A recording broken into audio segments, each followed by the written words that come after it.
आं बेखौनो बर' रादाबनि गेजेरजों फोरमायनो सानदोंदि थांनाय आंनि फिसाजो सनियाया कम्पिउटार क्लासाव थांनो होननानै ओंखारलांदोंमोन। आंखौ बाथुरि जायगासो दोननो होलांनायलाय आं दोनहैदोंमोन। बेनिफ्राय आंनि फिसाजोखौ हिरक ज्योति होननाय सासे सेंग्राया मोजां मोनो होननानै जों मिथिया, गामिनि खुगानिफ्रायसो मिथिनाय जादों। बे सेंग्राया मुसलपुरसे दोनलांदोंमोननो आरो बिदायाबो लामायाव लोगो मोनदों।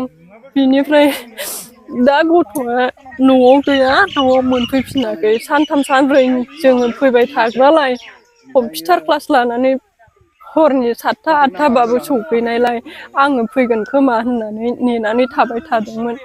सानब्रै सानबाया नेनानै थाबाय थादोंमोन आं। गैया गैया दिनैसिम गैया, गथ'आ खबरबो गैया। बिनि मबाइलाबो सुइस अफ दा, रावनियावबो खबर मोनाखै। आरो हिरक ज्योति जायबा सेंग्रा मोजां मोननानै लांनाय, बेनि मबाइल नाम्बाराबो सुइस अफ जानानै दङ दा। आरो बे सेंग्राखौ लाना थांखांनानै 15-14 थारिख खालि बे गावनिनो बिदाया लोगो मोनदोंमोन बरबरियाव फुङाव। नाथाय दा बियो मोजां मोननानै बे आंनि फिसा सनियाजों जमा गैया। जोङो मिथिनाय बायदिबा बे सेंग्राया बे गथ'खौ फाव फान्दायनानै गुबुननो फानहरदों।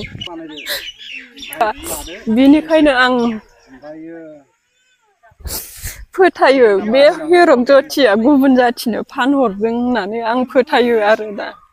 रायजोफोर सोरबा मोनोबा बा बबेबा दखान फाहाराव नुबाय बायोबा आरो हिरक ज्योतिखौ नुबाय बायोबा हमनानै दोन आरो नैबे मबाइल नाम्बाराव फन खालाम।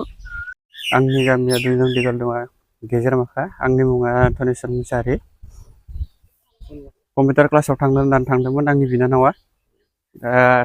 थांनायाव आगैखौ माने आइया दोनहैदोंमोन रातिबो सगालासे।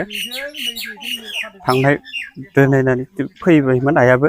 फैनानै ओमफ्राय दा सासे सेंग्राया लाना थांदों साइकेलाव दिखांनानै आगैखौ, हिरक ज्योति बर'। बेखौ लोगो मोनदोंमोन आं बेरलाबारि सारियालियाव। लाखिनो थिननायाव बे लाखियाखैमोन। आंबो आरो खामानियाव बेस्थ'मोन ना इदिनखालि। गामिनिफोरा मिथिनाय बायदिबालाय आंनि बिनानाव सनिया मुसाहारिखौ हिरक ज्योतिया मोजां मोनो होनना मिथिनाय जादों।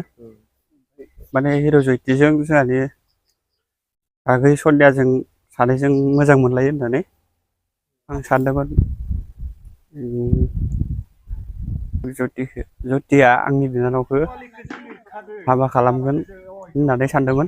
नाथाय आंखौ 14 थारिख खालि बरबरियाव नुदों फुङाव 8थासोआव।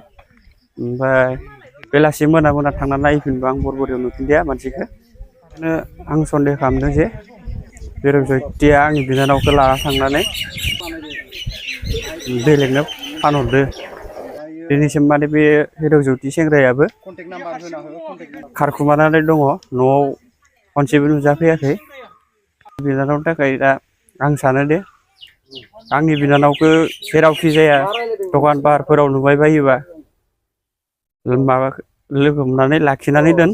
नाम्बारा आंनिया जाहैबाय 7086969109।